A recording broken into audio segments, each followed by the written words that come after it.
Radio Publique Africaine.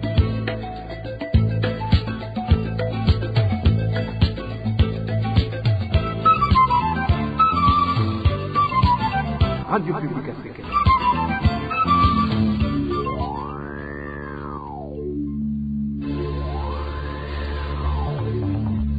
C'est le moment de suivre le journal parlé en français. À la présentation, Onésime Douchima-Guité. Bienvenue auditrices, auditeurs de la radio publique africaine à ce rendez-vous d'information de ce mercredi 9 février 2022. D'abord, les grands titres.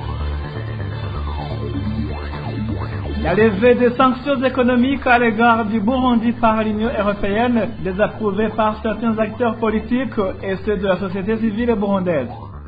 Au sommaire également, les responsables du site de déplacés de Kinyadou en zone Gatumba dans la commune Mutimbuzi, accusés de corruption dans la distribution des aides destinées aux déplacés victimes des inondations. Dans cette édition, nous vous parlons également du favoritisme et de la corruption dans la distribution du ciment Buseko dans différentes localités du Burundi par certains administratifs. Les détails tout de suite. Merci d'avoir choisi la radio publique africaine. Je vous le disais en titre, l'Union européenne a levé les sanctions économiques à l'égard du gouvernement du Burundi ce mardi.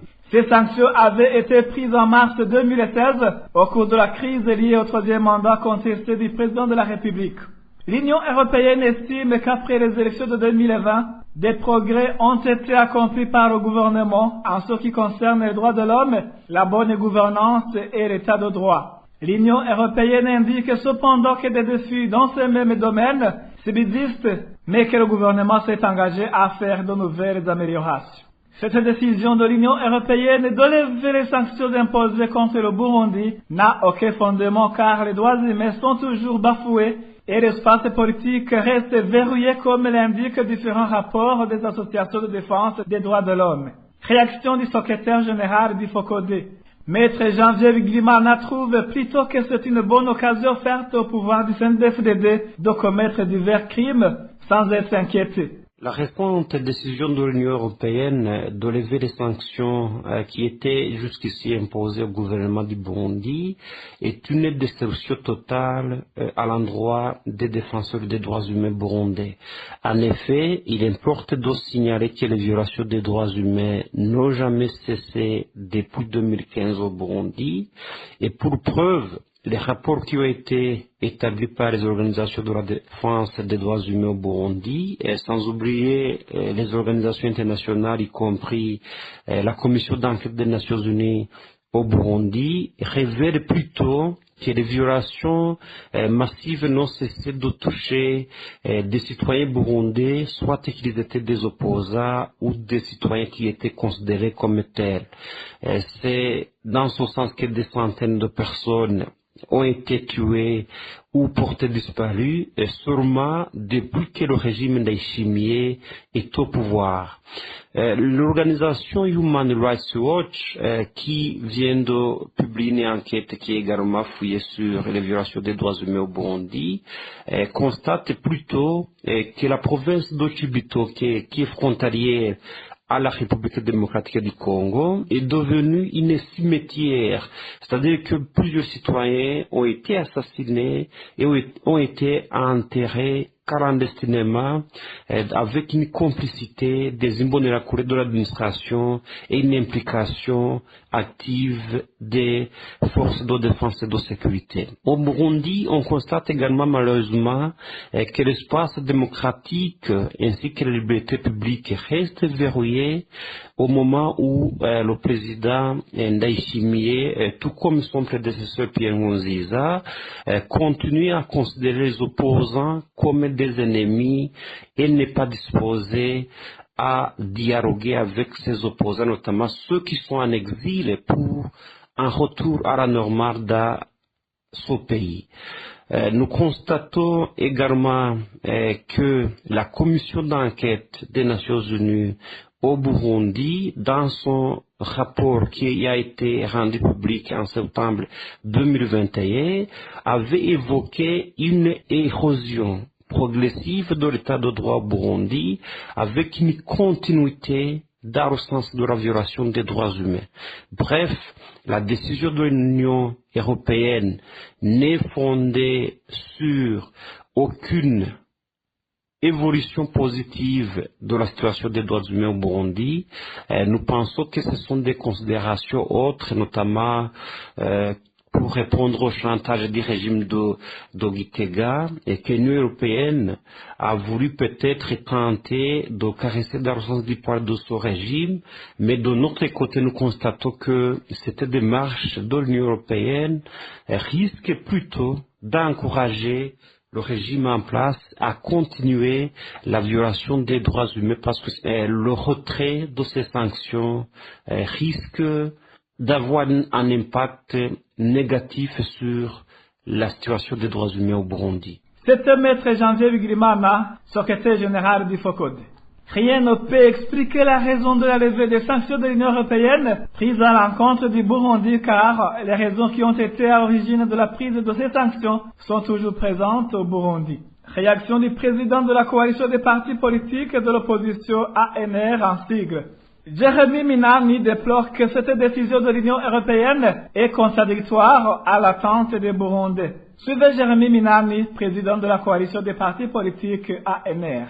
La décision de lever les sanctions qui pesaient sur le Burundi est une erreur grave de l'Union européenne. Surtout que c'est une décision basée sur le mensonge. Ce qui avait poussé l'Union européenne à prendre ces sanctions, c'est d'exiger au gouvernement burundais de retourner aux principes de démocratie, de droits de l'homme et de l'état de droit. Cela n'a jamais eu lieu. Par contre, depuis la prise de ces sanctions, les voix différentes, les parlementaires européens, les hommes politiques burundais, les hommes de défense des droits de l'homme et les médias n'ont jamais cessé d'alerter l'Union européenne que la situation constatée au moment de la prise de ces sanctions demeure. Et que, par ailleurs, dans plusieurs secteurs, la situation continue de se détériorer. Alors, en levant les sanctions dans son contexte, l'Union européenne semble renoncer à ses valeurs fondatrices. Elle semble d'ailleurs prendre des distances avec le peuple burundais qui, en réalité, souffre de la répression féroce de cette dictature du CNDD-FDD. En réalité, l'interprétation que tout Burundais peut faire de cette décision, c'est que l'Union européenne, en réalité,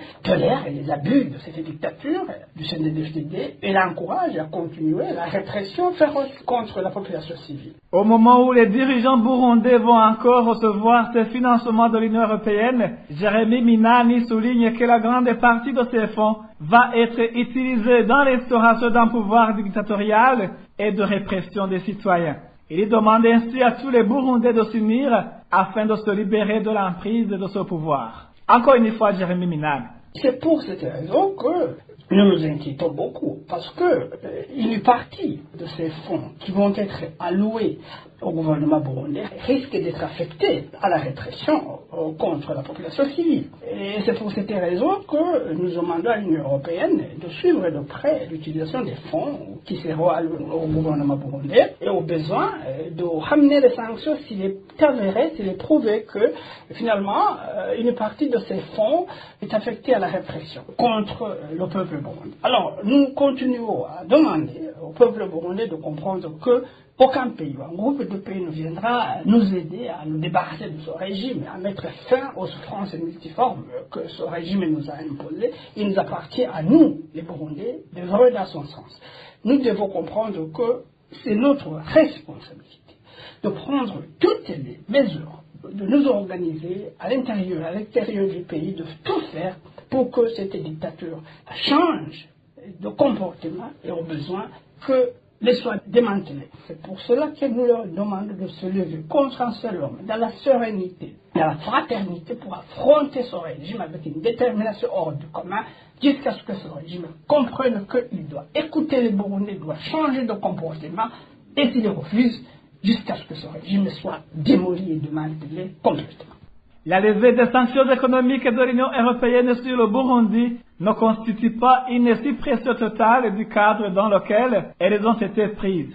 Analyse du professeur Emmanuel Kumis, chercheur en sciences politiques et relations internationales à l'Université Saint-Louis de Bruxelles. Le chercheur Kumis explique que si le Burundi perpétue dans les violations des droits humains qui ont été à la base de la prise de ces sanctions, il risque de se retrouver encore une fois sous d'autres formes de sanctions dans l'avenir. Je vous propose de suivre Emmanuel Klimis. L'Union européenne lève aujourd'hui des sanctions qui avaient été instaurées en 2016 à la suite d'une série de manquements graves au respect des droits humains qui avaient été observés au Burundi. Ça provoque évidemment beaucoup de liesse sur les réseaux sociaux. Les autorités burundaises se félicitent de cette levée des sanctions. Je voudrais quand même dire en passage que ça contraste un petit peu avec les commentaires sans effet qui avaient été continuellement repris ces 5 dernières années en référence aux sanctions. Finalement, si c'était sans effet, est-ce que ça générerait autant de joie sur les réseaux sociaux? La situation n'a pas radicalement changé au Burundi. Les derniers rapports d'une série d'organisations non gouvernementales de défense des droits de l'homme pointent encore du doigt les très nombreux manquements au respect du droit international des droits de l'homme qui existent encore au Burundi. Pourtant, on lève ces sanctions, mais ne perdez pas de vue que la discussion sur les enjeux de souveraineté, de respect des droits humains, alors les moyens de pression qui peuvent exister de manière formelle en droit international dans des situations comme celle-là, elles sont légion. Il ne s'agit pas uniquement de cet article 96 de l'accord de Cotonou. Il faut d'abord se souvenir que l'Union européenne n'est pas le seul partenaire international du Burundi, et donc le Burundi n'est pas redevable en matière de respect des droits humains face à l'Union européenne en particulier. Le Burundi est redevable de ses propres engagements au sein de l'Organisation des Nations Unies, au sein du système de sécurité collective et de respect du droit international. Le Burundi a ratifié lui-même toute une série d'instruments internationaux en s'engageant donc à respecter une série de conventions de protection des droits humains. Et donc il y a une redevabilité par rapport à ces différents engagements. Évidemment que ça n'est pas parce qu'on remet à zéro les choses que pour autant on va accepter n'importe quoi. Et donc le nouvel accord qui va être conclu entre l'Union européenne et les différents États partenaires de son aide au développement et de son commerce extérieur va comporter toute une série de clauses. Et évidemment que si le Burundi ne respecte pas ces clauses, y compris en matière de droits humains, il va s'exposer à nouveau à différentes sanctions. Alors ces sanctions ne sont pas nécessairement une suspension de l'aide gouvernementale comme ça avait été le cas en 2016. Elles peuvent prendre d'autres formes aussi, la forme de sanctions économiques plus ciblées, elles peuvent prendre la forme de sanctions parfois sur des individus, sur des responsables politiques, militaires, etc., gel des avoirs, interdiction de voyager, de visa, etc. Il ne faut pas prendre cette annulation des sanctions de 2016 comme étant une invitation pour le gouvernement burundais et les autorités burundaises à faire absolument n'importe quoi. Il faut le prendre comme une main tendue qui doit être saisie, sans quoi évidemment il y a d'autres régimes de pression qui pourraient être activés. De plus, cette levée des sanctions constitue plutôt un changement de stratégie de l'Union européenne visant à dissuader le gouvernement burundais à rouvrir à son tour l'espace de dialogue avec elle, précise le professeur Emmanuel Klimis. En réalité, l'Union européenne n'a pas vraiment le choix. Pas tellement comme on le dit parfois, parce que l'accord de Cotonou va prochainement être remplacé par un nouveau traité international et que ça justifierait la levée des sanctions. C'est pas tellement ça, c'est surtout que les sanctions n'ont pas produit les effets qu'elles étaient censées produire. Pour toute une série de raisons qui tiennent au fonctionnement des relations internationales, de l'Union européenne. L'idée aujourd'hui, en annulant ces sanctions, c'est de regagner un espace de discussion, c'est de regagner un espace de dialogue politique entre l'Union européenne et l'autorité burundaise. Sans cette levée de sanctions, l'espace est irrémédiablement fermé et donc finalement, il n'y a pas la possibilité d'avoir le moindre levier par rapport à des violations des droits humains au Burundi. Donc d'un point de vue diplomatique, c'est évidemment assez logique. D'un point de vue symbolique aussi, il y a prochainement, vous le savez, dans une dizaine de jours, un sommet international entre l'Union européenne et toute une série d'États du continent africain, le sommet UE-Afrique. C'est l'occasion pour l'Union européenne de se positionner en tant que partenaire ouvert, comme étant un acteur de dialogue, en démarrant ce nouveau partenariat qui va durer pendant toute une série d'années. En réalité, c'est une espèce de remise à zéro des relations entre l'Union européenne et le Burundi. On peut éventuellement la regretter, comme le font certaines organisations de défense des droits humains, en disant que la situation n'est pas résolue pour autant, mais il faut peut-être aussi se rendre compte que c'est une bonne occasion, à la fois pour la communauté internationale de redégager cet espace de discussion avec le gouvernement burundais qui est bien nécessaire, mais c'est aussi, si vous regardez les réactions sur les réseaux sociaux ce matin d'une série d'acteurs de l'opposition politique burundaise qui s'en félicitent, c'est aussi peut-être une remise à zéro des relations politiques au sein du Burundi. C'est peut-être l'occasion aussi pour l'opposition politique burundaise de recommencer à avoir des relations, de recommencer à avoir une existence au sein même du Burundi. En fait, quelque part, cette levée des sanctions, c'est un test pour l'Union européenne, certainement, mais aussi un test pour le gouvernement burundais. Est-ce qu'il va parvenir ou non à saisir cette opportunité envers l'opposition politique, notamment envers les associations de défense des droits humains au Burundi, et notamment envers la société civile plus générale. Cet espace de négociation, il se situe donc à deux niveaux. À un niveau global, ou continental, puisqu'il s'agit maintenant que les différents États partenaires de l'Union européenne adoptent ce nouvel accord. Et donc, à cet égard, il faut ménager de l'espace passe, il faut aussi jouer l'ouverture, une façon de tendre une perche au gouvernement burundais en disant voilà, nous faisons preuve d'ouverture, à vous aussi de faire preuve d'ouverture. C'était le professeur Emmanuel Kumis, chercheur en sciences politiques et relations internationales à l'Université Saint-Louis de Bruxelles. Après cette petite transition, nous parlons gouvernance. Européen. Les déplacés du site de Kinyinya 2, victimes des inondations en zone Gatumba, commune Mutimbuzi, dans la province de Bujumbura, accusent les responsables du site de corruption dans la distribution des aides qui leur sont destinées. Ces déplacés affirment que ces responsables donnent des tentes à d'autres personnes non déplacées moyennant des points de vin. Le détail avec Francine Mahor. Certaines des victimes des inondations actuellement rassemblées au site de Kinyinya en zone Gatumba dénoncent certains administratifs à la base et les responsables du site corrompus. Ces derniers distribuent l'assistance destinée à se déplacer à d'autres personnes venues d'ailleurs. Les deux exemples illustratifs est celui des magouilles orchestrées actuellement dans la distribution des tentes.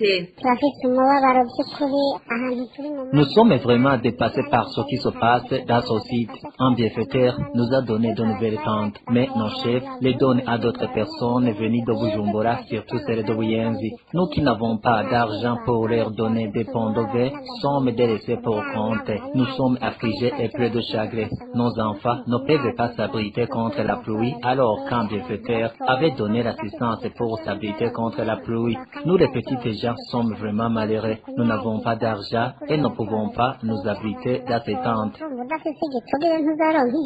Le plus scandaleux pour se déplacer, ces personnes venues d'ailleurs se voient octroyer même le droit de bénéficier de toutes les aides destinées au site de Kinyinya 2. Les gens de Bujumbura viennent s'approvisionner. Ils achètent ces tentes et ne les utilisent pas pour s'abriter. Ensuite, ils laissent ici les travailleurs pour les représenter en cas d'arrivée de nouvelles aides dans le site. Alors, ces travailleurs téléphonent à leur patron pour venir s'approvisionner. Nous trouvons qu'ils viennent pour affamer les déplacés du site. Ces déplacés du site de Kinyinya demandent aux autorités hiérarchiques de ces responsables du site d'intervenir pour les rétablir dans les droits. À quel effet alors nous nous vouons? D'autres inondations sont venues, raison pour laquelle nous lançons un appel à l'administrateur, au gouverneur, au ministre et même au président de la République pour venir se rendre compte de la situation qui prévaut dans ce site de Kinyinya 2. À ce propos, la rédaction essayait de contacter Simewo Butoyi, administrateur de la commune Mutimbuzi, mais son téléphone est resté injoignable. Toujours en page gouvernance, les habitants du quartier Tawa de la zone Gihosha à mairie de Bujumbura dénoncent l'injustice et le favoritisme pratiqués par le chef du quartier dans la distribution du ciment Buseko. Selon ces habitants, seuls les membres du parti au pouvoir sont servis. Le détail avec Daniel Claire, il affronte. Le nommé Shabani Barakamfitiye, surnommé Mango, en même temps chef du quartier Tawa de la zone Gihosha en mairie de Bujumbura, est pointé du doigt par les habitants du dit quartier pour son favoritisme dans la distribution du ciment Buseko. Comme le révèlent les habitants de ce quartier, celui qui n'est pas membre du parti CNDD-FDD ne peut pas avoir le ciment Buseko, même s'il passe toute la journée à l'attendre au dépôt de vente. Cet habitat témoigne. L'obtention du ciment est coordonnée et conditionnée par l'appartenance au parti politique. Le chef du quartier Tawa, Shabani Barakamfitiye, surnommé Mango, ne distribue le ciment qu'aux seuls membres du parti CNDD-FDD. Il le fait au vu et au su de tout le monde sans crainte. Les habitants se plaignent beaucoup car personne d'autre ne peut avoir du ciment et cela nous met en colère. Le problème est que nous ne pouvons pas construire nos chantiers actuellement. Le ciment est transporté chaque fois vers un endroit que nous ignorons. Les habitants passent du temps à attendre, mais en vain. C'est vraiment choquant. Selon toujours ces habitants du quartier Tawa dans la zone Gihosha, lorsque le ciment Buseko arrive sur les lieux de vente, le chef du quartier Tawa, Shaban, dit aussi Mango, élabore des listes de ceux qui doivent être servis tenant compte de leur appartenance politique. Il y a des dépôts sur lesquels le ciment de Bousseko est déposé. Comme selon la loi du gouvernement l'indique, seuls les chefs de quartier ont le droit de coordonner la distribution du ciment. Notre chef de quartier profite de cette occasion pour rentrer dans ces dépôts et pour faire la liste de ceux qui vont avoir le ciment. Peu importe la chaîne des habitants avec leurs identités, cela ne l'empêche que les retourner chez eux avec leur argent sans le ciment. Mais par la suite, les camions viennent pour qu'ils soient chargés de sacs de ciment. Donc, c'est clair qu'en faisant la liste de ceux qui vont avoir le ciment, le chef de quartier collabore avec le parti CNDD-FDD en lui précisant ceux à qui il doit donner du ciment.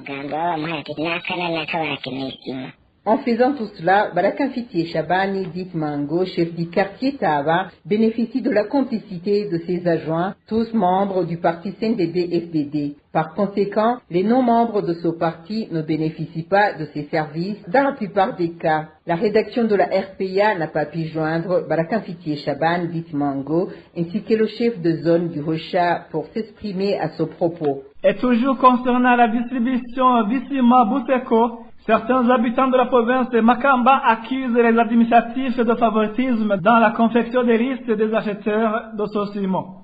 Ces pratiques nuisent gravement à leurs activités de construction car ils sont obligés d'acheter du ciment en provenance de l'étranger à un prix très élevé. Éloge Diveremecha pour les détails. Suite à la pénurie du ciment de la société Bousseko, une stratégie d'inscrire les acheteurs sur des listes a été mise en place dans certaines localités de la province Makamba. Les commandes sont faites par les administratifs suivant les listes établies. Quand le ciment est disponible, les acheteurs sur les listes viennent pour le paiement. Mais en commune d'Okayogoro, certains habitants accusent l'administrateur communal de favoritisme. Cet habitant dénonce le fait qu'être membre du parti CNDD-FDD est la condition sine qua non pour figurer sur les listes. Actuellement, tu ne peux plus acheter du ciment Bousseko comme tu le souhaites et à n'importe quel endroit. Des listes de ceux qui désirent acheter le ciment Bousseko sont dressées. Une fois disponibles, ils sont appelés pour aller payer à la banque au bout. Après paiement, l'acheteur reçoit un bordereau qui l'amène chez les commerçants grossistes qui sont chargés de la distribution du ciment pour récupérer les sacs achetés. J'ai entendu que tout acheteur a droit à 15 sacs de ciment. Seulement, le problème réside dans le fait que si l'administrateur te trouve sur la liste et que tu n'es pas membre de son parti, le CNDD-FDD, il te raye directement de cette liste. N'ayant plus d'autre choix, ceux qui possèdent des chantiers en construction achètent le ciment qui provient de la Tanzanie. Selon nos sources, ce ciment est cher et les propriétaires de chantiers sont obligés d'acheter de petites quantités. Il y a un autre ciment produit en Tanzanie vendu à 45 000 francs burundais. C'est celui-là que nous achetons pour achever nos activités de construction. Le ciment Bousseko est un produit rare pour ceux qui ne sont pas des complices de l'administrateur dans ses fautes. Ce ciment qui provient de la Tanzanie est très cher et par conséquent nous achetons très peu de quantité. Si tu avais besoin de 10 sacs, tu te contentes d'acheter 4 ou 5 sacs. Ces habitants d'Okayogoro demandent aux administratifs de cesser de telles pratiques et de prendre au même pied d'égalité tous leurs sujets. La rédaction de la RPA a téléphoné à Antoine Dairagidje, administrateur de la commune d'Okayogoro, mais il n'a pas décroché son téléphone portable. Merci à toi aussi, Eloge Diveremecha. Après cette écoute et pause, nous parlons des nouvelles de la société. RPA. Les agents de l'Imicash et Ecocash ont repris le travail depuis ce mercredi, après près d'une semaine d'arrêt. Ce mardi soir, les représentants de ces agents leur ont demandé de retourner au travail, arguant que leurs revendications vont avoir une issue favorable suite aux directives de la Banque centrale données aux compagnies limitées et Econet Téléo. L'arrêt des activités de ces agents avait été motivé par la mise en place par ces deux compagnies de nouveaux tarifs et la diminution des commissions perçues par ces agents à hauteur de 30%. Parlons du secteur de l'économie sans transition. Les responsables religieux sont concernés par le paiement des impôts et taxes. C'est ce que leur a fait comprendre le BR dans un atelier d'échange organisé ce mercredi dans la province de Karuzi. Selon le porte-parole de l'Office burundais des recettes, Saning Ndakumana, ces échanges permettront aussi aux fidèles de respecter les lois et procédures fiscales. Ces responsables religieux, quand ils exercent les activités génératrices de revenus, ils ne doivent pas se cacher derrière la parole de Dieu, surtout que nous avons vu que la parole de Dieu prêche surtout le respect de la législation dans une communauté X. Tout responsable religieux, quand il exerce une activité commerciale ou une autre activité génératrice de revenus, il est tenu de d'abord le déclarer et payer l'impôt irrogatif. La loi stipule que toute personne qui exerce une activité commerciale doit avoir un numéro d'identification fiscale et un registre de commerce, et partant déclaré comme je le disais. Alors nous espérons que à l'issue de cet atelier, ces responsables religieux vont partir avec un bagage suffisant pour ne plus piétiner la parole de Dieu, et ils vont partant enseigner les fidèles pour que les fidèles chrétiens ou non chrétiens, chacun dans sa croyance, puisse s'acquitter convenablement des impôts et des taxes, puisque ça a une essence dans la parole de Dieu. C'était Stanning Dakumana, porte-parole de l'Office burundais des recettes OBR. Dernière nouvelle de cette édition, les usagers du transport en commun se retrouvent dans une situation confuse face aux transporteurs qui fixent les prix de transport. Bon, il leur semble. Cela a fait que certaines autorités administratives décident de maintenir les anciens prix en attendant que les nouveaux tarifs soient officiellement établis. Le détail avec Aimable Nishim. Les habitants des différents coins du pays se plaignent que les chauffeurs fixent à leur guise le prix du ticket de transport. Ceux de la province de Ngozi font savoir que les prix ont sensiblement augmenté. Au bus des agences, le prix de transport est passé de 7500 francs burundais à 9000 francs sur l'itinéraire Ngozi-Bujumbura. Pour les motos, un trajet pour lequel on payait 500 francs burundais, actuellement on paie 1000 francs. Vous trouverez que ce n'est pas facile pour nous. C'est très exorbitant.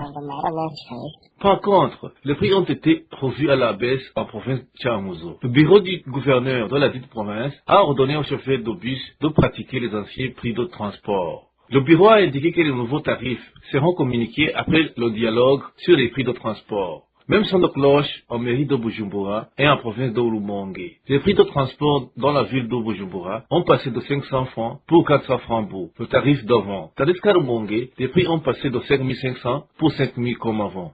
Merci à toi aussi, aimable Nishim, et merci mesdames et messieurs d'avoir suivi. Ainsi s'achève cette édition. Merci aussi à l'équipe de la rédaction et à l'équipe technique pour leur bonne collaboration. À la présentation, vous étiez avec Onésime Dushimari.